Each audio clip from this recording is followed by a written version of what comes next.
akhirnya gue ngarahin ke anak-anak, coba kita balikin lagi. Kita di situ kontekan pengen ngadain ribut gede-gedean bang. Di CCTV ini ngelihatnya itu pas gue nyabet ini gue kan langsung cabut portal balik ya. Jadi si korbannya ini tuh nyiramin air keras, jadi dimasukin ke arah mukanya gini, langsung ditotor gitu. Gitu. Dan gue sempat ngelihat foto almarhum terakhir itu mukanya udah gosong, udah nggak kelihatan. Gue kira oh ini lampunya udah mati gitu, udah emang harus ganti yang baru kan. Dari belakang ini ada suara almarhum, belum mati lo lihat aja. Itu suara almarhum. Jadi kan gue ke dapur ya pengen bikin kopi, itu tuh ada bercakan darah, tetes-tetes. Di dapur? Di dapur, sampai ke arah dapur. Gue ikutin, jadi kan liter L ya. Iya. Liter L gini, ini tuh dapur, terus kesininya lagi ada WC. Pas gue ngikutin si jejaknya darah ini, makin ngikut ke dapur, terus di sini tuh ada kepala almarhum nongkrong.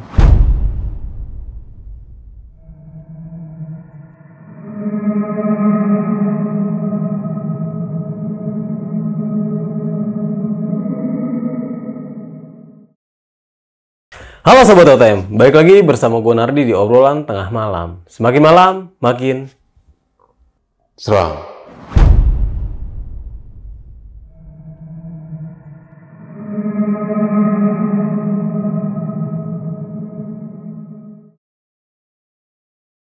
Kisah ini datang dari Sukabumi. Ada seorang alumni yang ikut tawuran dengan salah satu pelajar yang ada di kota Sukabumi. Hingga akhirnya ada salah satu korban sampai meninggal. Dan kisah ini gua mau sedikit disclaimer nih.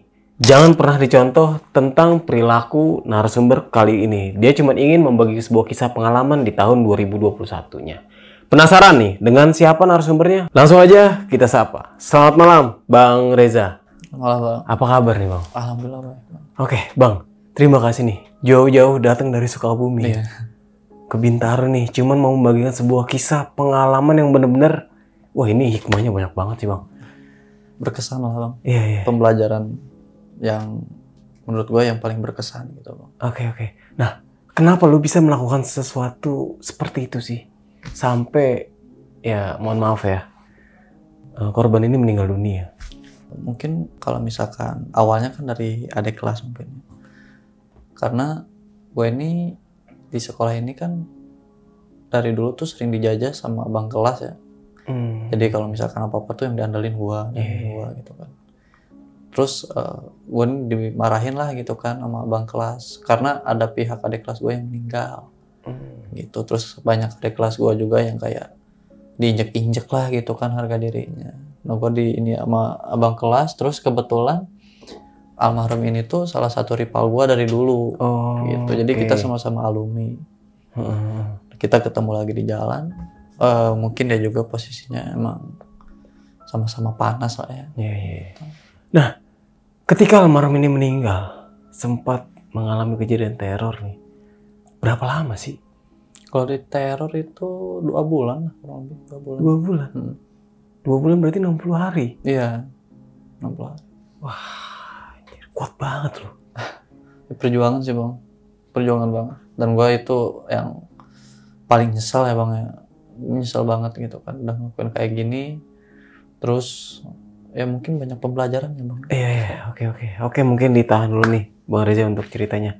Oke, mungkin pesan dari gue, stop tawuran lah. Nggak ada untungnya untuk melakukan hal seperti itu. Dan buat kalian semua nih yang penasaran dengan ceritanya Bang Reza kali ini, kalian bisa tonton video ini sampai habis. Dan buat kalian juga nih yang ingin menjadi narasumber, kalian bisa langsung WhatsApp ke nomor yang ada di bawah sini nih. Jangan lupa kunjungi media sosial kita. Nanti semuanya gue taruh di deskripsi. Bang Reza, sudah siap? Obrolan tengah malam? Gitu.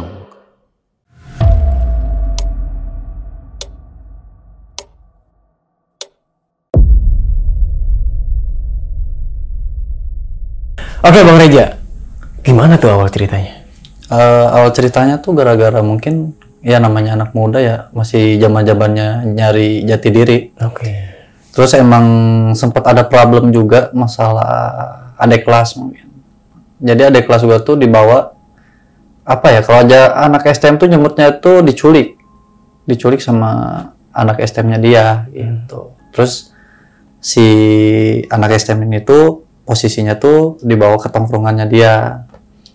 Nah, terus kan dari kejadian itu tuh si korban ini tuh kan emang salah satu rival gue dari dulu bang, dari zaman sekolah.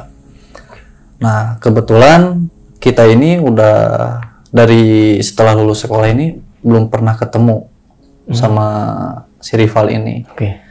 Nah, terus adik kelas gue tuh ngomong bang bahwa ada adik kelas yang diculik sama si STM sebelah gitu.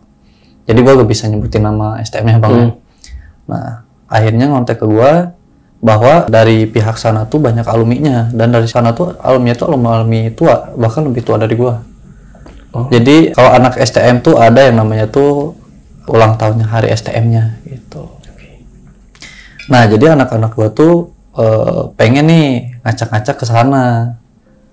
Nah, kita tuh kumpul biasa ada di rumah, namanya boleh dibilang namanya tuh Bang Egi. Kita kumpul di rumah Bang Egi. Kita persiapan nyediain BR tuh Bang. BR. Terus ada adik kelas gue yang kasarnya yang baru masuk nih kelas 1, boleh dibilang penataran awal ya, penataran awal. Nah, jadi si kelas 1-nya ini tuh disuruh jalan duluan ke arah STM ini kan. Nah, pas dia maju ini, jadi kita ini tuh berbalik arah, berlawanan arah. Jadi pas begitu adik kelas gue pengen maju ke sini, dari sini tuh dari motor tuh udah pada turun langsung ngebabi buta.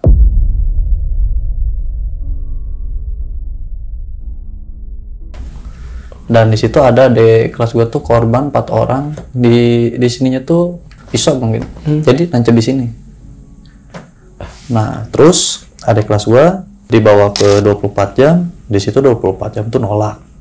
Karena ini bukan penanganan, bukan di sini gitu, bukan tempatnya, emang harus dibawa ke rumah sakit gede ditangani lebih serius lagi. Kita dibawa ke rumah sakit gede itu sama ditolak. Karena posisinya tuh, darahnya tuh udah habis. Jadi celana putih itu jadi warna marun Kak. Nah, terus kita sebagai anak STM, karena apa ya, ngelihat darah gitu ya, adik kelas, akhirnya semua anak-anak tuh curul itu dimasukin nih ke rumah sakit nih, ditodong-todongin ke dokter sama ke perawat. Sampai segitunya? Iya, karena kan ngelihat adik kelas kita bang posisi udah kritis bang. Jadi dari mulutnya tuh udah keluar busa. Akhirnya si suster ini nanganin, terus harus ditindak lanjut tuh harus dioperasi. Jadi ininya tuh dicabut tuh, pas dicabut tuh itu mencerat darah dari sini, mencerat darah.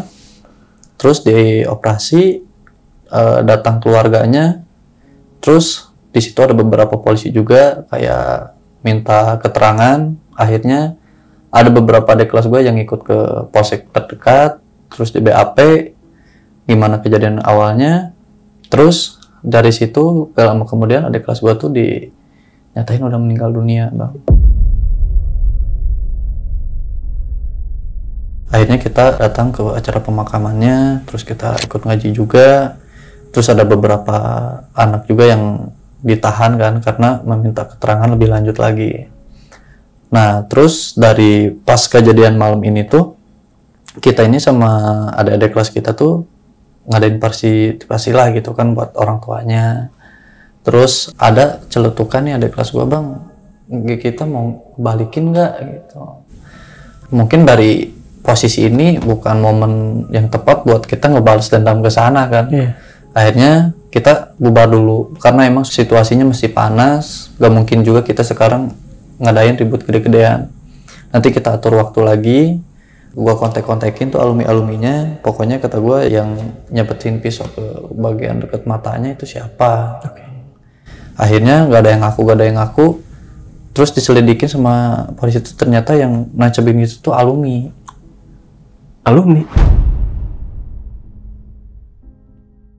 Ya, jadi alumni ini tuh dibayar sama adik kelasnya. Jadi kasarnya, bang gue mau ribut sama ini tapi di sanonya ada alumni gitu kan, ini gue punya duit sekian, pengen ribut tapi abang ikut turun. Oke, kalau di gue nih gembelan nih. Iya, gembelan. Oke, yeah. Nah terus akhirnya dari kasus itu tuh ketangkep lah 2 orang pelakunya.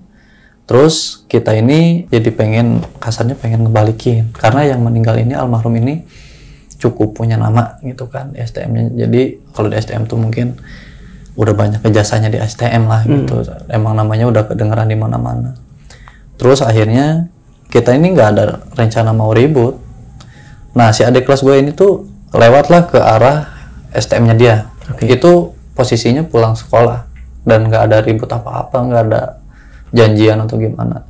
Si adik kelas gue ini pas lewatin itu si motornya tuh diinjekin sama anak STM itu, sampai ada yang disiram pakai air keras, jadi segininya tuh gosong. Nah lama-lama kita ini kumpul lah malamnya bang, terus ada alumni yang lebih tua dari gue juga, katanya kalau angkatan gue tuh dulu tuh kayak gini tuh harusnya dibalikin, lu sebagai abang-abang kelasnya kok diem aja. Soalnya kalau misalkan gue ikut turun lagi itu bukan masanya gue. Ya akhirnya gue ngarahin ke anak-anak, coba kita balikin lagi. Kita di situ kontekan pengen ngadain ribut gede-gedean bang. Dan kebetulan kalau anak STM tuh ada gabungannya bang. Jadi sekolah ini gabung sama ini gitu kan. Dan di situ tuh posisi mereka tuh mungkin ada sekitar 80 orang bang. Itu di gang tuh dia udah nutup jalan. Sedangkan kita di posisi kita tuh cuma 8 orang bang. Nah terus kita lewat pakai motor gitu kan, kita jadi ngeliat situasi dulu. Soalnya kan gua tuh nggak nih, oh ini alumni gitu. Nah pas gua lihat, oh ini alumni doang gitu. Akhirnya gua manggil beberapa alumni yang datang ini cuma 4 orang gitu. Jadi adik kelas gua 4, alumninya 4, angkatan gua semua. Nah kita tuh dikasih BR seorang 1. Nah ada adik kelas gue yang nggak kebagian BR. Terus kata temen gue tuh, udah lu videoin aja lab. Jadi lab bareng bang, dari sana lab, dari sini lab gitu. Nah akhirnya kan karena gue tuh orangnya paling takut kena kamera bang ya, karena kan itu bisa ngebocorin ke polisi ya. Jadi gue tuh pakai masker. Cuman pas udah deket ini, yang majunya ini tuh bukan dari pihak lawannya, tuh bukan anak kelas 1, kelas 2, kelas 3-nya, alumninya yang maju. Makanya gue buka masker, ini nih gue sama sini gitu kan. Nah terus ada yang nyamperin bang, ada yang nyamperin dulu ke gue. Jadi dia tuh nyampetin ke bagian sini bang, cepret gitu kan. Terus gue kan refleks kan tangkis gitu kan. Saya sini lagi deket-deket gitu kan. Dia ngedeketin bang, gue salutnya ngedeketin. Terus pas udah deket sama teman gue dari belakang, kalau anak itu ada gosir bang, golok sisir. Nah, di situ kepalanya dibantai bang, cep. Itu sampai si masuk segini, mungkin ke kepalanya tuh nancep, digini-gini tuh susah bang. Dari mana? Jadi posisinya kan, gua tuh kan sama dia nih, depan-depanan, jarak segini lah. Jadi kita tuh sahabat-sahabatan tuh mungkin 3 kali. Jadi dia ke gini, cepret. Nah, jadi dari belakang tuh ada teman gua pakai gosir ke arah kepalanya, cep gitu. Nah dari situ tuh dia tuh udah puyeng, tapi dia sempat masih lari. Nah gua tuh narik teman gua tuh, udah jangan dikejar, gitu, udah jangan dikejar. Nah terus ada adik kelas gua yang ngeyel, si bocahnya tuh si mukanya tuh disiram air keras di bagian mukanya. Dia jatuh, tapi cuma ngebul aja di mukanya, nggak ngerasa panas atau gimana, cuma ngebul, ayo lagi katanya. Gua kaget bang, ketemu orang kayak gitu, kasarnya disiram air keras malah minta lagi. Akhirnya gue yang tadinya pengen nolongin dia gitu kan, akhirnya gue emosi, gue samperin lagi, gue sabet bang, kepalanya itu muncrat kan darah. Jadi di posisi aspal tuh dia tuh udah jatuh, jadi tengkurap. Jadi pas gue mau cabut, posisi mereka kan udah cabut semua ya, nyisa ini satu yang tengkurap, gue sabet di bagian ininya bang. Si celit kan melengkung ini ya. Jadi masuk sekitar segini, gue tarik itu ususnya tuh langsung keluar.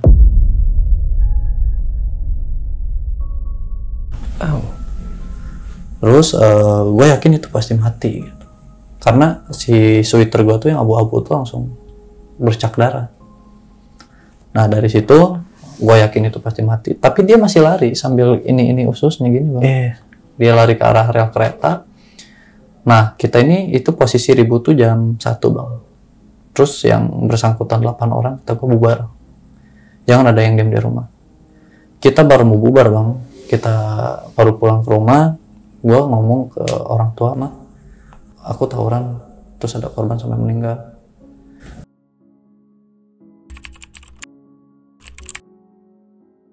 Dan nyokap ngeliat bercak darah. Si celurit udah gue buang-buangin. Nah terus gue bawa baju dari rumah, gue udah cabut ke arah Jakarta. Gue tadinya tuh mau ke arah Jogja kan, gue cabut ke arah Jakarta. Tapi teman-teman gue ini yang 5 orang udah ketangkep. Udah ketangkep dan si orang ini nyepuin lah, karena di situ juga kan ada CCTV ya. Jadi posisinya di gang tuh ada CCTV dan itu kelihatan muka gue. Nah akhirnya si nyokap gue ini ngomong ke gue buat udah nyerahin diri aja, karena kalau misalkan kita nyerahin diri itu ada keringanan kan dari pihak kepolisian. Tapi gue mau nyerahin diri tapi gue gak mau di rumah karena kata gue takutnya maluin tetangga gitu kan. Akhirnya diserahin tuh di jalan bang. Gue diserahin di tengah jalan, terus pas nyampe di polsek dulu gue di BAP, dan di situ udah ada teman gue, semua udah ketangkep. Jadi gue yang terakhir loh sih. Nah, jadi pas di BAP adalah keluarga korban. Jadi si ibunya ini tuh TKW di Arab. Ibunya almarhumnya. Ya gue menyesal ya, tapi gue udah konfirmasi sama orang pihak keluarganya. Jadi ini tuh anak tunggal, anak satu-satunya. Tuh, dan gue pun menyesalnya, mungkin bukan dia gitu kan pelakunya. Akhirnya di situ kita ini tetap gak ada kata damai awalnya kan, gak mau ada kata damai, tetap pengen lanjut sidang. Jadi kemarin pas sidang vonis tuh, pas ke itu tuh temen gue tuh semua kebagian di 15 tahun. 15 tahun. Kalau yang masih sekolah itu kan masih ada hak perlindungan anak ya, jadi cuman di dalam cuman 6 bulan gitu. Nah terus gue ini vonisnya ini di kemarin tuh ada di 13 tahun, harusnya 15, cuma dapat keringanan. Tapi keluarga korban ini sama keluarga gua tuh dekat, jadi semua pengajiannya ditanggung. Terus ya mungkin dari situ hatinya ya maksudnya bisa memaafkan gitu kan. Akhirnya kita beresin semua dengan damai, tapi sekarang kan sisa 2 ya di dalam. Jadi yang 2 ini sampai sekarang masih di dalam. Gitu, karena di CCTV ini ngelihatnya itu pas gue nyabet ini bukan langsung cabut putar balik ya. Jadi si korbannya ini tuh nyiramin air keras, jadi dimasukin ke arah mukanya gini, langsung ditotor gitu. Gitu. Dan gue sempat ngelihat foto almarhum terakhir itu mukanya udah gosong, udah nggak kelihatan bang.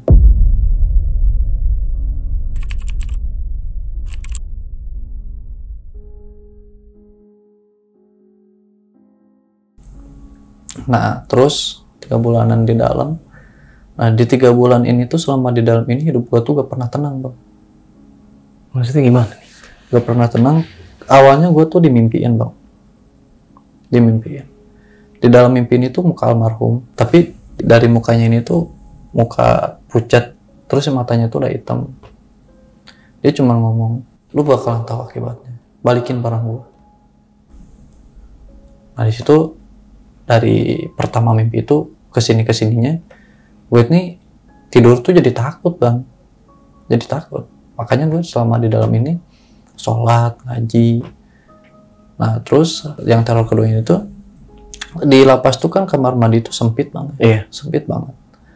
Jadi ada space tuh kayak ventilasi, itu tuh ventilasi tuh cuman sekotak segini bang, sekotak segini terus pakai besi 2. Nah gue ini lagi buang air besar di kamar mandi. Itu dari lubang ini tuh, itu tuh ada mata segini dari potongan di ventilasi itu. Tapi arahnya tuh ngelihat ke muka gue terus sambil melotot. Di situ gue langsung buru-buru beres-beres kan. Tapi di lapas ini warganya tuh rame, karena tidur takut ya, jadi lebih gitar gitu kan, terus ngobrol apa. Jadi gue tidur tuh paling sejam 2 jam, dan itu gak pernah tenang. Nah singkat cerita, ada polisi yang manggil, terus ada yang mau ketemu sama gue, ada yang besuk. Gue kira ini keluarga gue, tapi yang datang tuh ternyata keluarga pihak korban. Si pihak keluarga korbannya alhamdulillah dari situ nyabut tuntutan perkara gue bang. Jadi memaafkan. Dan alhamdulillahnya sampai sekarang gue sama keluarga almarhum dekat gitu. Apa-apa kalau misalkan apa-apa pun gue sering main gitu kan, jadi silaturahmi lebih ini. Di situ tuh memaafkan, dia cuma ngasih pesan jangan pernah mengulangi kesalahan yang sama. Jadikan pembelajaran, jadikan ini efek jerak, dan jadikan ini terakhir gitu kan. Jangan pernah mengulangi, kamu udah dewasa gitu. Bukan ranahnya kamu harus ikut-ikut lagi kayak gini. Situ gue sampai nangis kan, terharu. Akhirnya gue disitu bebas. Nah, jadi gue pertama pulang ke rumah ini bokap ini sempat gak terima karena ada omongan tetangga mungkin yang kurang mengenakan ya, jadi bikin malu satu keluarga. Tapi nyokap ini tetap udah tidur aja, jangan didengerin ini itu. Nah pas di kamar ini, jadi di kamar gua ini tuh ada kaca bang, jadi kacanya itu kaca mati, nggak bisa dibuka. Dari si belakangnya itu udah kebun ya, kebun hutan gitu kan, kesana itu udah hutan sawah-sawah. Nah jadi si gorden ini tuh setengah buka, karena emang gua tuh jarang nutup gorden, kadang nggak ditutup gitu kan. Jadi ada space di situ tuh kalau misalkan gua ngerokok tuh si asapnya tuh bisa keluar ke situ kan. Okay. Nah pas gua lagi main game bang, itu tuh dari kaca ini tuh ada yang ngetok, trang trang trang. Gua lihat dong, tapi itu gak ada apa-apa kan. Jadi posisinya cuma ada lampu kan di belakang, dan itu kelihatan kemana-mana itu nggak ada apa-apa. Terus pas gue lanjut main game kan, tapi di suara kaca ini makin kencang, tang tang tang tang tang tang, kayak orang gedor-gedor gimana sih, kayak tang tang tang tang. Nah gue lihat lagi, jadi jarak beberapa meter lah gitu kan, itu tuh ada almarhum.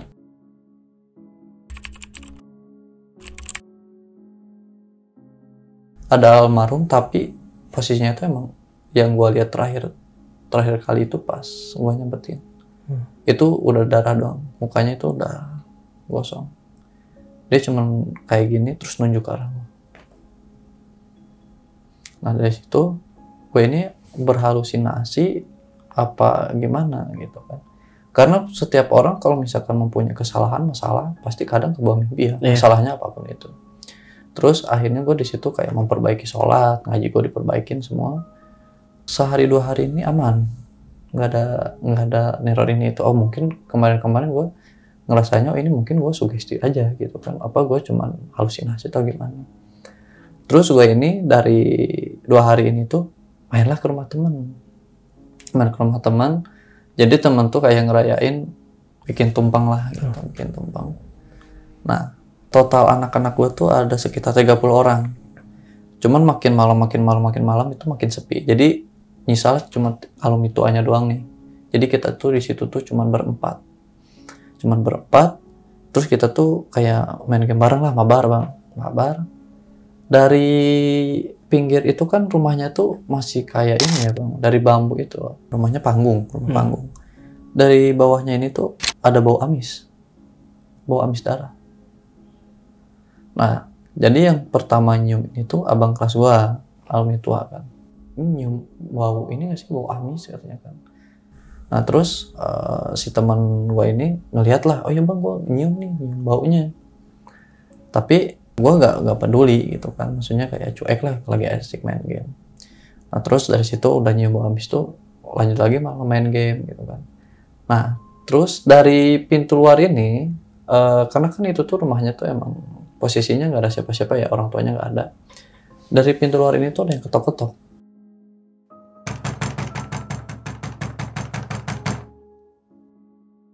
Nah kita semua panik. Nyokap lu balik, gimana nih gitu kan. Beresin. Pas dibuka pintu itu gak ada siapa-siapa bang.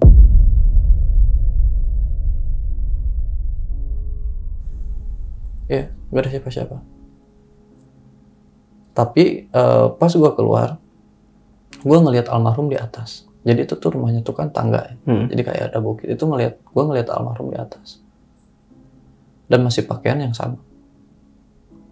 Terakhir tuh dia tuh jaketnya tuh jaket warna putih.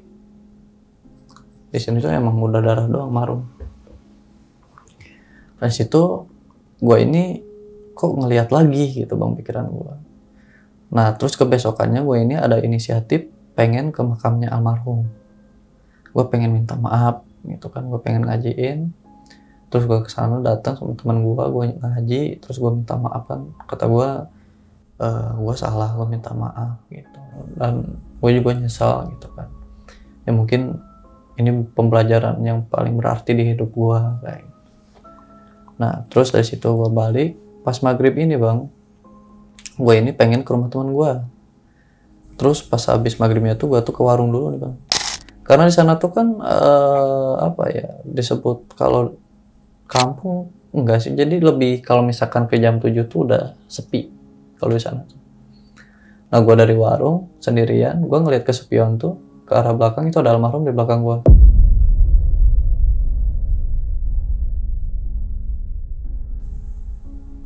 Di belakang? Iya, di belakang motor. Jadi si almarhumnya itu duduk ngikuti belakang di jok belakang. Tapi gue dari situ nahan kontrol kan, maksudnya takutnya gue sekarang gak fokus karena takut beginian, gue takut celaka juga. Jadi sebisa mungkin gue tetap ngutamain safety kan. Terus gue nyampe ke sono, nyampe ke rumah teman gue, di depan rumah gue nengok ke belakang tuh udah gak ada. Nah tapi gue di situ nggak cerita sama teman. Gue cuman kayak kepikiran aja yang tadi gue lihat itu bener apa enggak ya gitu. Nah terus ada temen gue lah, lu kenapa sih bengong terus gitu. ngerokok.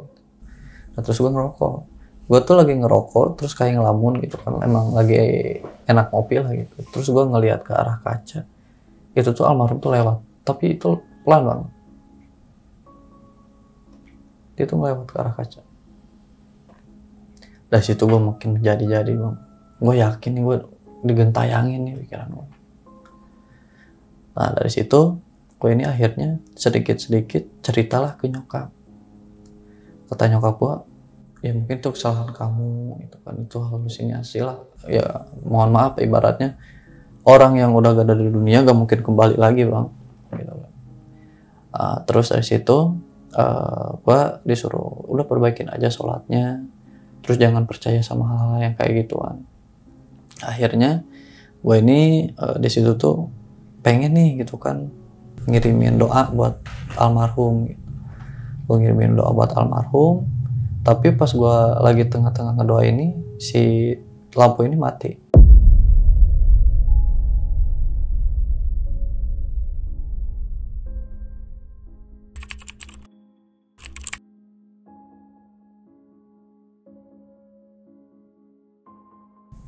Di kamar itu. Tapi dari luar kan itu kan posisinya kan si pintunya nggak gua tutup full ya, jadi masih ada cahaya dari luar. Gua kira oh ini lampunya udah mati gitu, udah emang harus ganti yang baru kan. Dari belakang ini ada suara almarhum. Lo mati lo lihat aja. Itu suara almarhum. Karena gua sama almarhum ini kan kenal gitu ya.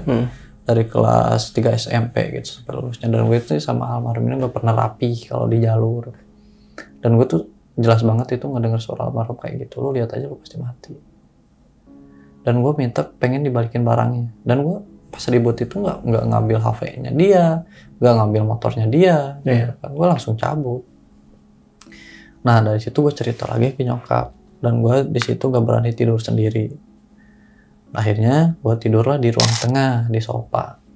Di sofa ini jadi bawahnya tuh kan kayak bolong ya. Di bawahnya ini tuh ada tangan bang. Jadi gue lagi nonton TV, si tangan tuh tiba-tiba gini ke arah lantai. Dan itu tuh si jarinya tuh udah gak ada satu, jadi udah putus. Dan itu di sininya tuh kayak segede apa ya, lidi ya, itu mancur darah. Gue kaget, gue langsung lari ke kamar nyokap. Gue langsung nangis tuh di situ, hidup gue ngerasa gak pernah tenang.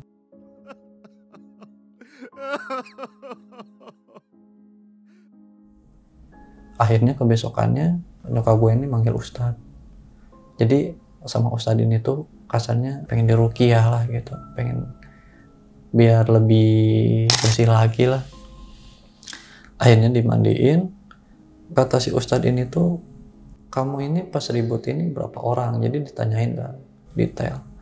Terus kamu nyabetnya ke bagian apa aja, karena gue ingat gue tuh nyabet tuh gak pernah kena tangan, jadi gue nyabet ke sini terakhir tuh di sini. Nah akhirnya Si Ustadz itu ngomong, jadi ada barangnya dia yang ketinggalan. Apa itu? Ada yang ketinggalan. Tapi si Ustadz ini tuh nggak tahu juga gitu, dan nggak bisa menggambarkan. Cuman yang tahu ini tuh si almarhum kenapa gak tenang, di dunianya belum ada yang kebawa gitu Bang. Nah akhirnya di situ gua udah dimandiin, terus gua disuruh sholatnya perbaikin lagi, tetap ngaji terus aja gitu kan, kita percaya tetap sama yang di atas. Akhirnya gue dari situ tuh sholat lah gitu kan, sholat maghrib. Habis sholat maghrib ini tuh gue ini kan biasanya kan kalau misalkan habis sholat tuh pengen makan tapi sambil nonton Bang. Nah gue tuh nonton YouTube terus sambil makan, tapi yang gue cium ini, nasi ini tuh bau amis Bang, bau amis. Dan gue ngomong ke nyokap, mah ini kok nasi basi atau gimana, kok baunya gini. Tapi nyokap gue gak nyium, enggak ini gak basi, sampai nyokap gue dimakan gitu kan, enggak basi gitu kan. Nah di situ gue nafsu makan gue udah hilang tuh, gue nggak usah deh, nggak usah makan. Nah terus gue lanjut nonton kan.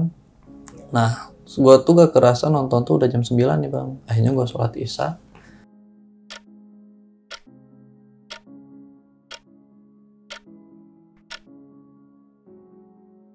Terus selesai sholat isya, gue ini tuh lanjutlah, gue pengen main game aja gitu, main game. Nah jadi kan gue ke dapur ya pengen bikin kopi, itu tuh ada bercakan darah, tetes-tetes Di dapur? di dapur, sampai ke arah dapur. Gue ikutin, jadi kan liter L ya. Iya. Liter L gini, ini tuh dapur, terus kesininya lagi ada WC. Pas gue ngikutin si jejaknya darah ini, makin ngikut ke dapur. Terus di sini tuh ada kepala almarhum nongol.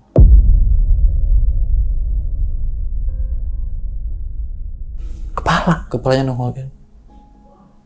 Kemarin kan gue sering ngeliatnya tuh kayak yang baju terakhir yang pakai ya. Tapi ini tuh dia tuh udah pakai kain putih kayak pocong. Dan warna si kain itu bukan ini ya, bukan warna putih kayak ke tanah-tanah. Jadi kalau misalkan baju putih udah lama gak dicuci, dekil gimana sih kan, kayak gitu. Dari situ gue ngelihat kayak gini, kaget kan, shock kan. Gue manggil nyokap gue, mama. Gue ngomong lah, gue tadi ngelihat muka almarhum.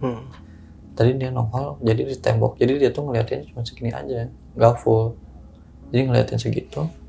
Terus gue tuh ngomong ke nyokap, terus kata nyokap mutusin buat manggil Ustadz lagi. Nah akhirnya Ustadz ini datang, muka gue diusap itu kan. Pas diusap gini, jadi kan gue tuh ngarahnya tuh gini ya, terus di depannya tuh pintu ruang tamu. Pas diusap kayak gini tuh, itu almarhum di depan gue Bang.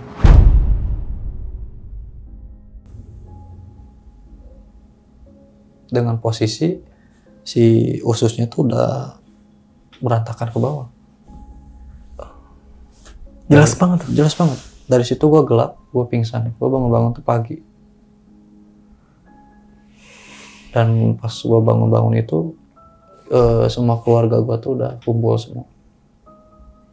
Katanya gue tuh sampai sesak napas. Jadi gue tuh napas tuh kayak ngap gitu berat. Dan dari situ si Ustadz ini manggil teman-teman gue, adik-adik kelas gue, terus dari situ nanya, karena kan yang pelakunya ini kan masih di dalam ya, jadi otomatis nanya ke adik-adik kelas, disuruh dicari celurit yang udah dibuang. Dan gue ngasih tahu emang gue tuh di tempat kumpul gue tuh di belakangnya tuh ada kali Bang, jembatan. Nah itu gue buang ke situ, tapi nggak ke bawah gak ke bawah arus, gue ininya tuh ke arah tanah. Akhirnya dicari sama adik-adik kelas gue. Terus akhirnya ketemu kan, dan itu posisi kalau besi itu kan darah segar terus kering tuh kayak karat ya, dan itu darah almarhum masih ada. Nah terus sama si Ustadz ini, si cerlitnya ini tuh dicuci, terus dibawalah sama Ustadz ini ke rumahnya, disimpan.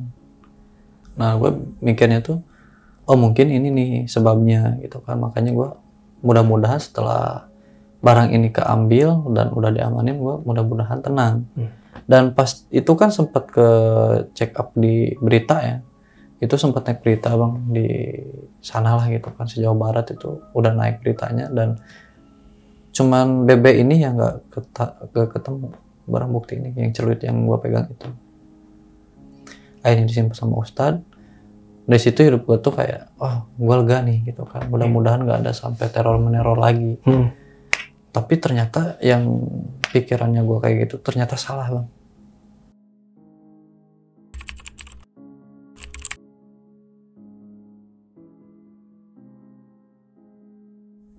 Malamnya gue mimpi, jadi si almarhum ini tuh dia tuh bawa celurit, dan celurit yang sama nyebetin ke dia. Udah kepala gue tuh udah pengen dia sabet gitu. Terus gue disitu bangun lagi, terus gue ngomong lagi ke nyokap, aku mimpi lagi gini, kamu sholat tahajud. Di situ gue udah gak bisa tidur lagi, hidup gue udah gak bisa tenang. Gue sampai ada kepikiran, gue pengen bunuh diri nih. Terus akhirnya Ustadz ini tuh ngomong lagi lah, sebenarnya ini masalahnya belum beres. Dari situ nyokap gue tuh disuruh beli kopi hitam, terus rokoknya tuh gue udah ngerampil tuh merah ya, dupa, minyan, terus disuruh dibakar, terus disuruh ditaruh di tempat belakang, di belakang rumah. Akhirnya ditaruh. Nah di sini tuh gue tuh posisinya tuh siang bang ya, sadar gitu, tapi posisi telinga gue tuh kiri kanan tuh ngedenger suara almarhum yang terakhir dia tuh ngomong tolong. Sama suara pas gue nancep pintu itu kan kayak orang nonjok. Bang suaranya jadi cok pas tarik ini, dan itu di situ samar-samar semua suaranya tuh almarhum minta tolong. Di situ gue gelap bang, gue kayak pengen pingsan lagi, ya gimana gitu kan. Gue dalam hati tetap istighfar. Sama si Ustadz ini tuh mata gue tuh ditutup, diusapin ke bawah. Dari situ tuh gue tuh kayak lebih tenang gitu bang, lebih bisa netralin diri lah, tenang. Tapi pas begitu Ustadz ini nyuruh gue minum air, itu yang gue lihat itu tuh darah bang yang gue minum tuh. Tapi nyokap gue sama Ustadz ini tetap ngomong ini air putih, tapi gue ngelihatnya itu darah, makanya gue gak mau minum. Gitu. Terus makin sini mungkin orang tua gue makin kepo ya, maksudnya kamu ada ngambil apa dari almarhum gitu, sampai almarhum ini ngejar sampai segininya gitu kan. Akhirnya gue cerita lah, jadi pas posisi dia nyebetin tuh bukan gue aja, ada 2 teman gue yang nyiramin air keras, dan gue gak tahu selanjutnya kayak gimana karena gue udah cabut duluan. Nah terus si Ustadz ini manggil teman-teman gue lagi, kalau misalkan kamu malu di sini untuk bercerita, katanya kan, coba kamu ngobrol sama teman-teman kamu. Terus ada di kelas gue ngomong, bang kenapa bang gitu kan, gak tau nih gue maksudnya sama almarhum nih diiniin terus gitu kan, kayak didatengin terus, digentayangin gitu, dan gue gak tenang. Terus ada celetukan lah di kelas gue, yang dia tuh baru keluar juga sama, bang kemarin katanya itu tuh jari almarhum tuh putus bang. Hah? Ya Jari? Jadi dia tuh kan posisinya kan gini bang, dia udah tengkurap, jadi tangannya tuh tetap main nakisin celurit. Jadi pas dia nangkis gini tuh si teman gue tuh ngelihat si jarinya tuh ada yang putus, itu tuh sampai ngelempar. Nah terus baru si almarhum itu lari ke arah rel. Nah gue di situ ngomong, yuk kayaknya ini nih, gue yakin kayaknya jarinya yang sampai almarhum ini nyariin gitu.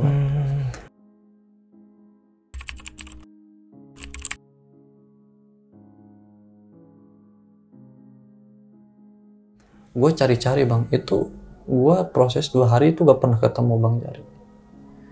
Terus si adik kelas gue ini nyeletuk, bang gue tuh ngeliatnya tuh si arah jarinya tuh, jadi pas dia nyabet gini tuh itu tuh kelemparnya tuh ke arah sawah, soalnya tuh kenceng.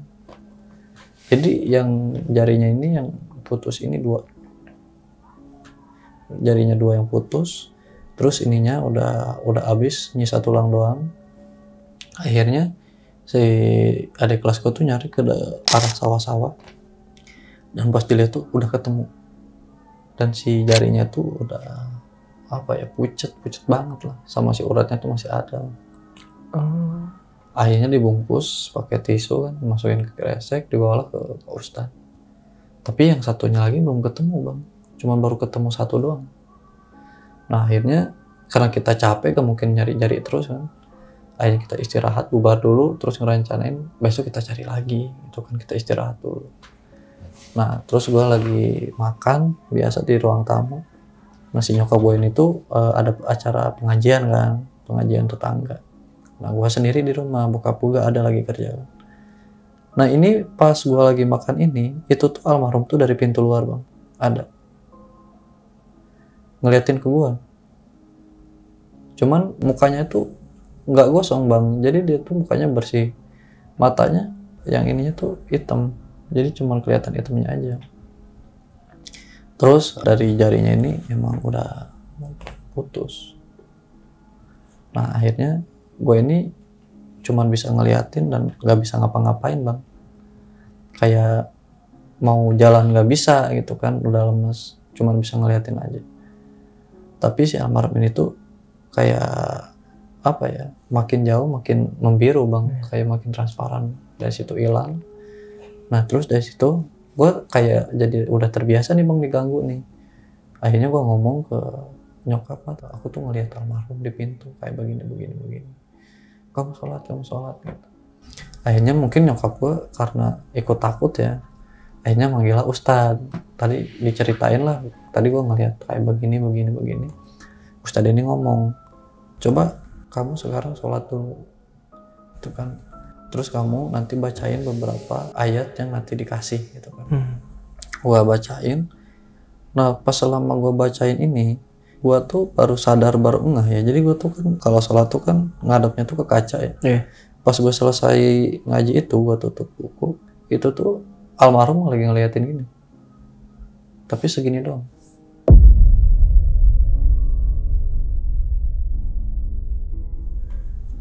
Jadi dia tuh naplok ke kaca. Nah dari situ gue lari bang, dari situ tuh ke nyokap kayak nangis, bang aku nggak bisa kayak gini terus. Gue sampai ngomong ke nyokap pengen pindah lah gitu kan, pengen tenang gimana.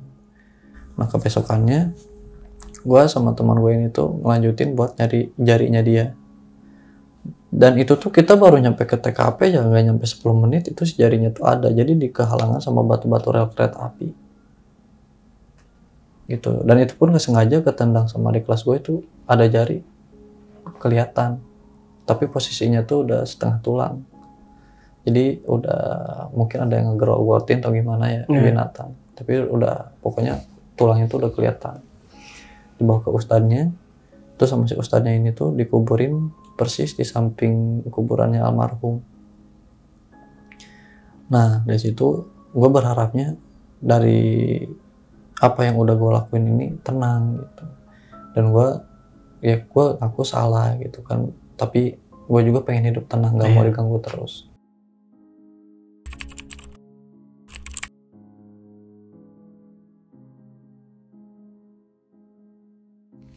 Akhirnya gue balik, nyokap gue balik.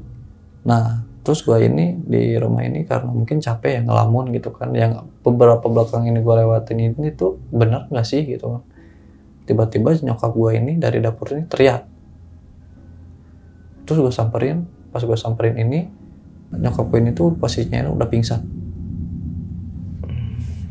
Akhirnya gue manggil tetangga, minta tolong, dibawa ke kasur, ditidurin.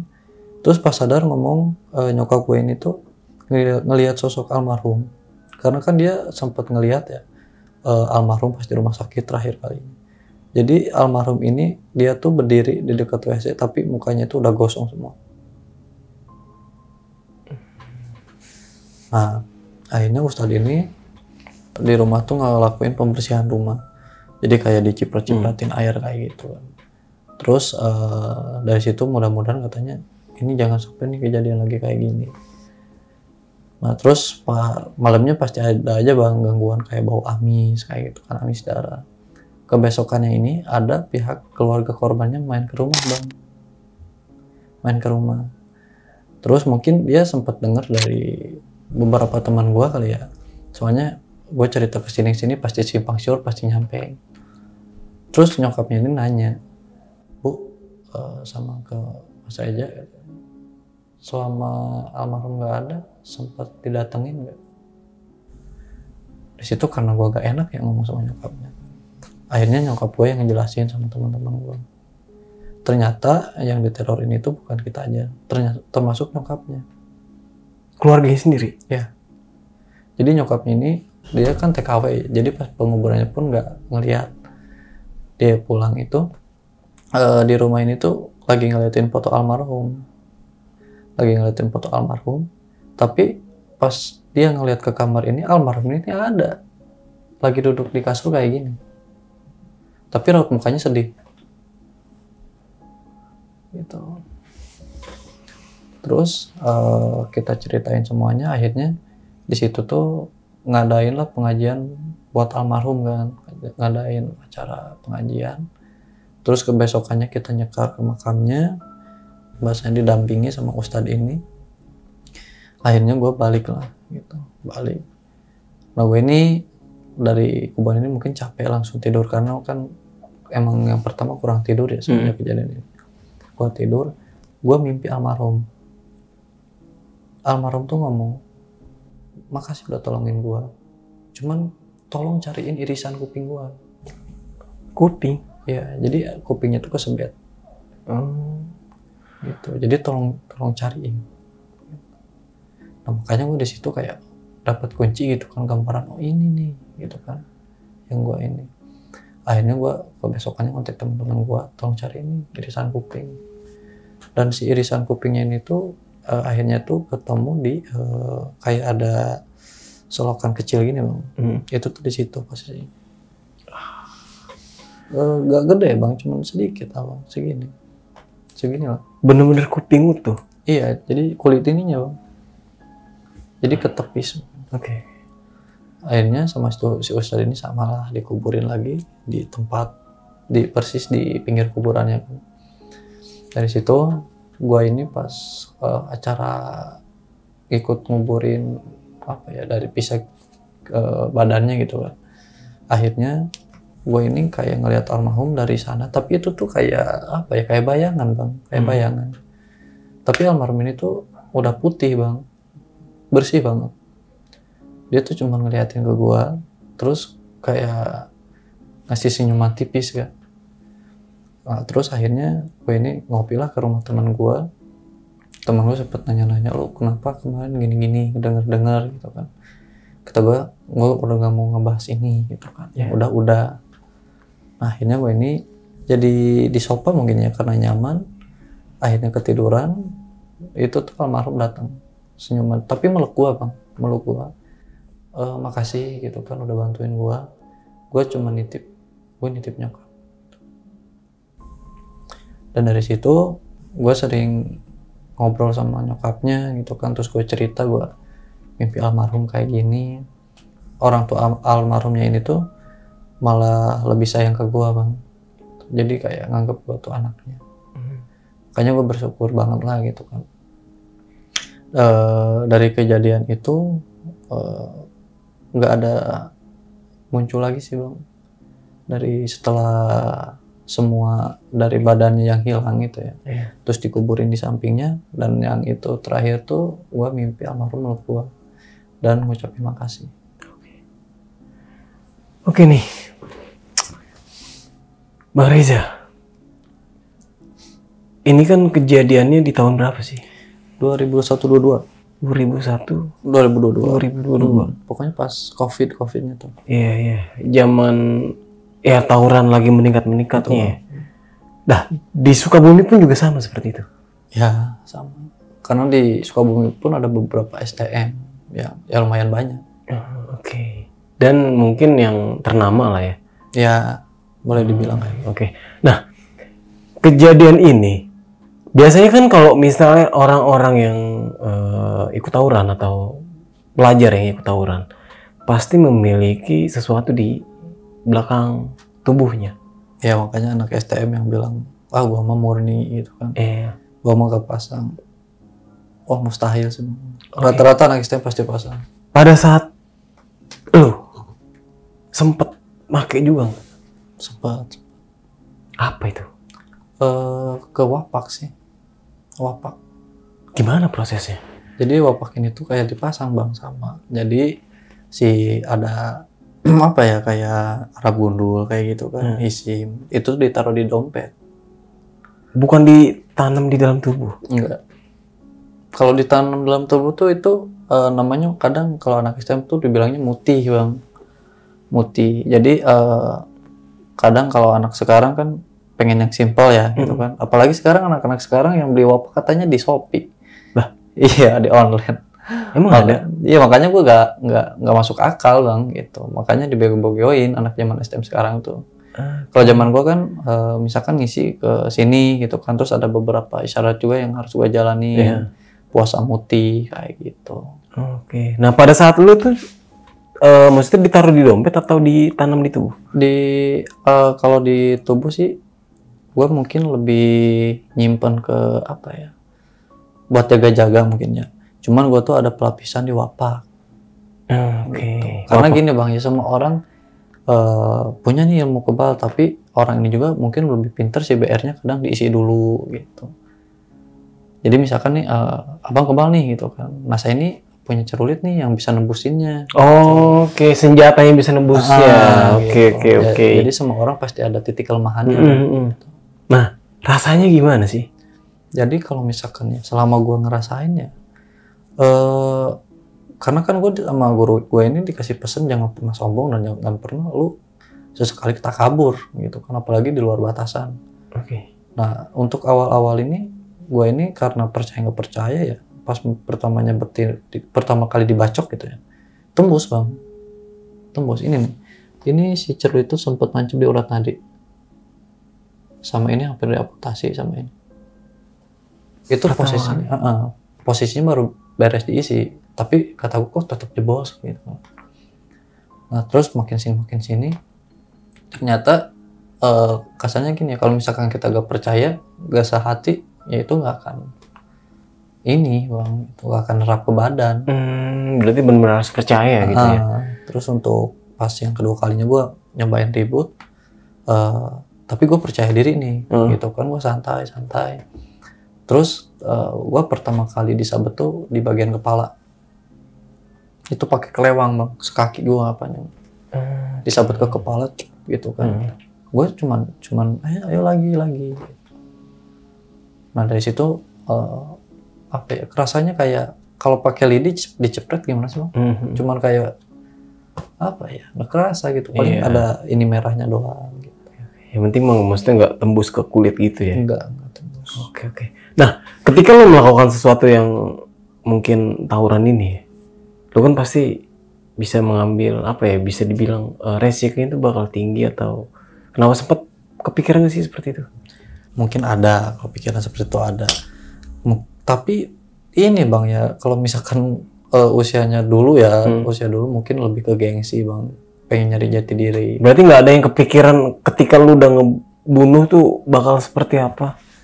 Iya gitu. Nggak ada berarti ya?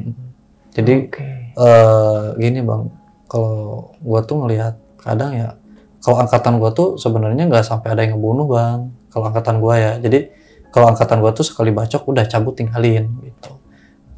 Mungkin kalau yang kejadian terakhir ini kan emang yang paling berkesan hidup gua bang ya. Emang posisi guanya emang mungkin lagi nggak kontrol bang, terus kebawa emosi juga gitu kan. Jadi gua lupa segalanya. Iya. Dan tapi kejadian itu sudah berlalu ya? Berlalu. Dan lu sudah juga menjalankan ya konsekuensinya ya? Sempat masuk penjara 3 bulan. Selama 3 bulan. Dan ketika lu masuk penjara ternyata lu sempat diteror oleh sosok pocong yang mencuri si almarhum ini. Iya. Oke, mungkin kalau gue sih pesannya ya udahlah, nggak usah tawur-tawuran. Maksudnya buat apa sih, nggak ada hikmah sama hidayahnya gitu. Betul. Malah bisa membuat suatu musibah. Iya. Itu yang lebih parahnya. Ya sayangilah diri kalian ya. Kalian ketika belajar ya udah belajar dengan sungguh-sungguh di sekolahan itu ya. Gitu, betul. Nah, oke, Bang Reja. Sebelum mengakhiri cerita nih, punya pesan-pesan nih buat temen-temen Notem yang nonton kisah lu pada malam kali ini? Mungkin kalau dari gue pesan buat anak-anak sekarang nih, adik-adik kelas gue, berhentilah, stop tawuran. Karena gue berpikirnya setelah dewasa ini tuh dipikir-pikir gak ada untungnya, dan buat apa lu sekarang ribut-ribut nyari nama, min itu udah bukan zamannya gitu. Kasihan ke orang tua yang udah nyekolahin lu, keluar biaya duit gede tapi kelakuan lu kagak bener gitu. Iya benar. Itu aja sih bang. Oke nih Bang Reza, sekali lagi terima kasih nih Ya bang. sudah hadir dan mau membagikan sebuah kisah di tahun 2021. Oke, mungkin itu aja. Gue Nardi pamit undur diri. Sampai jumpa di video-video selanjutnya. Wassalamualaikum warahmatullahi wabarakatuh.